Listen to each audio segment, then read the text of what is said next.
Bom dia, meus irmãos, meus amigos. O Senhor nos abençoe neste dia. Hoje nós vamos falar um pouquinho sobre o Salmo 2. Diz assim: Porque se amontinam a gente, os povos imaginam as coisas vãs. Os reis da terra se levantem, os príncipes juntos se comunam contra o Senhor, contra o seu ungido, dizendo: Rompamos as suas ataduras e sacudamos de nós as suas cordas. Aquele que habita nos céus se rirá, o Senhor zombará deles.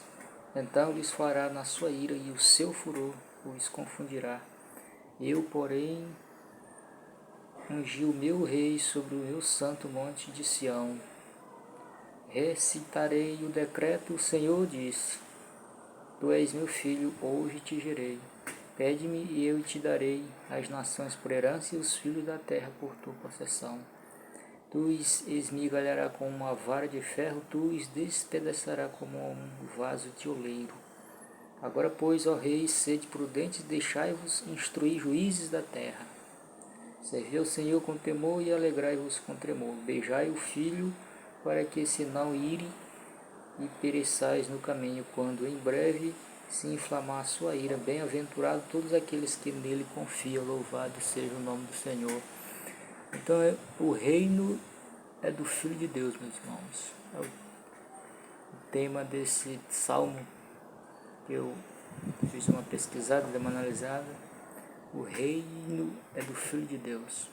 Ele comprou pelo sacrifício na cruz para os homens. Todos aqueles que acreditam e têm a fé, e têm fé nele, ele faz parte do reino de Cristo Jesus. Acreditar na cruz é uma das grandes virtudes que os homens possam ter nesta terra. A primeira característica que eu analisei desse Salmo 2 é que as gentes pensam, as pessoas, nação, as comunidades, a sociedade, pensam coisas vãs e os príncipes, que os governantes, lutam contra o Senhor. Por isso que nós vivemos numa sociedade extremamente desobediente, avarenta, criminosa, porque pensamos coisas vãs. Os nossos líderes e príncipes e governadores e presidentes trabalham contra o Senhor.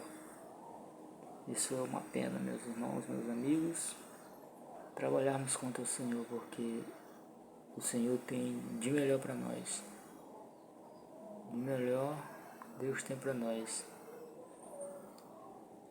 que é a sua palavra, o seu reino.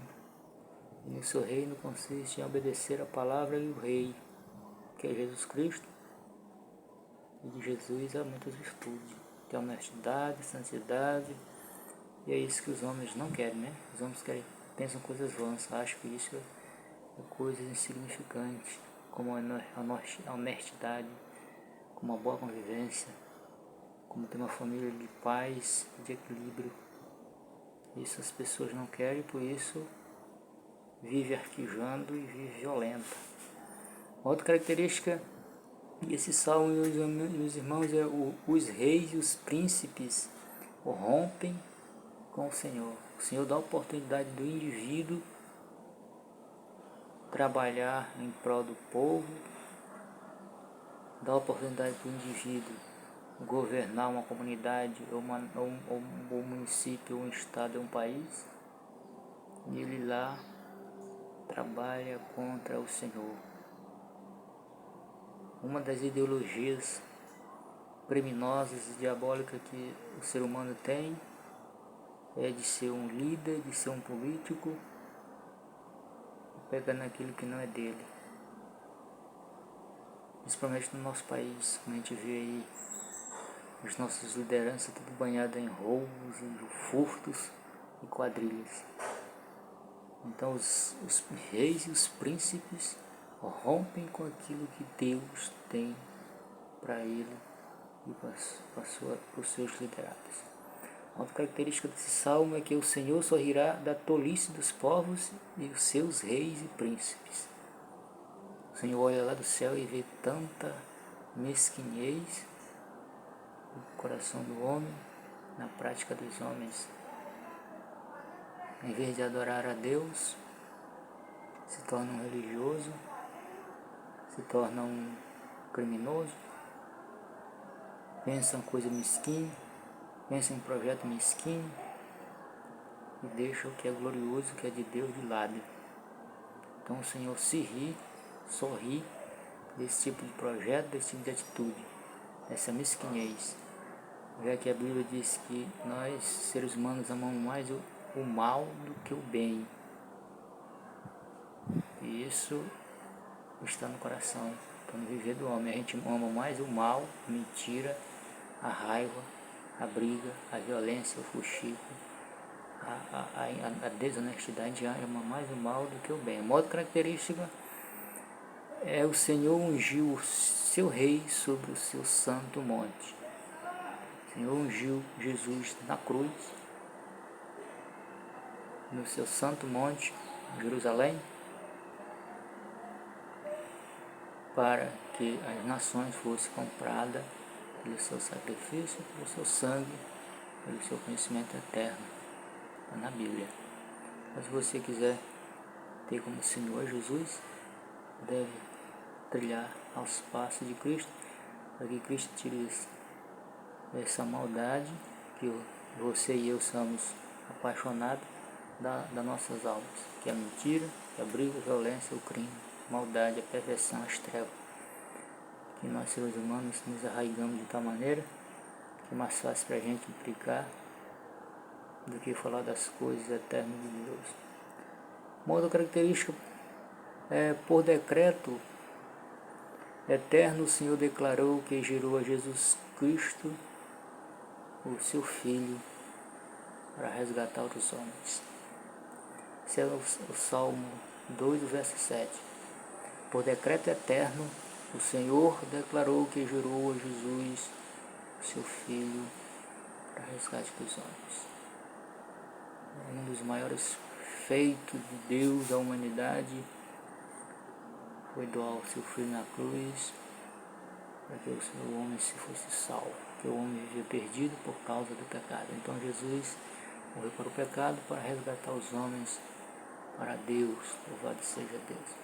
Outra característica, meus irmãos, meus amigos, o Senhor deu a Jesus as nações por herança para corrigir e moldar como oleiro.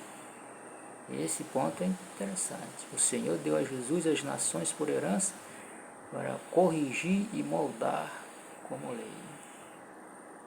Eu posso até dizer, meus irmãos, que eu não sou um exemplo de cristão, mas se a gente for ler a história da igreja, a gente vê muitos exemplos de cristão, né? Começando lá por Hebreus, carta aos Hebreus, que fala lá sobre os heróis da fé, homens que passaram por todo tipo de luta, foram odiados pelos homens, lutaram, xingados, mas está lá no hall da fama dos heróis da fé. E tem livro bíblico também que fala de muitos heróis da fé, como o apóstolo Paulo, um homem que foi experimentado em todos os tipos de situações, de experiência, teve grandes experiências em pregar a palavra. Foi dado como morto, foi naufragou diversas vezes para levar o reino, a palavra de Deus, aos perdidos. Esse é o dever do cristão. Uma outra característica desse Salmo 2 aqui é: porém o Senhor ordena que os reis sejam prudentes e que deixem instruir juízes na terra. Olha esse outro ponto, irmãos. Salmo 2. Porém o Senhor ordena que os reis sejam prudentes e que deixem instruir os juízes na terra. Esse é muito interessante, esse ponto do Salmo 2, que a gente fez esse breve discurso, sermão, como você quer entender, é que o Senhor convida os homens, seja preto, negro, branco, pobre, não interessa, desde que aonde ele esteja, ele cumpra com os feitos de Jesus. Ele instrua outros a não serem ladrões, ele instrua outros a ser honestos. Eu sei que isso não é uma questão simples, porque essa é uma lei, uma maledicência está no coração do homem. mas é possível. Deus convida os homens a participar desse ato, dessas virtudes. O Senhor nos abençoe, em nome de Jesus, amém.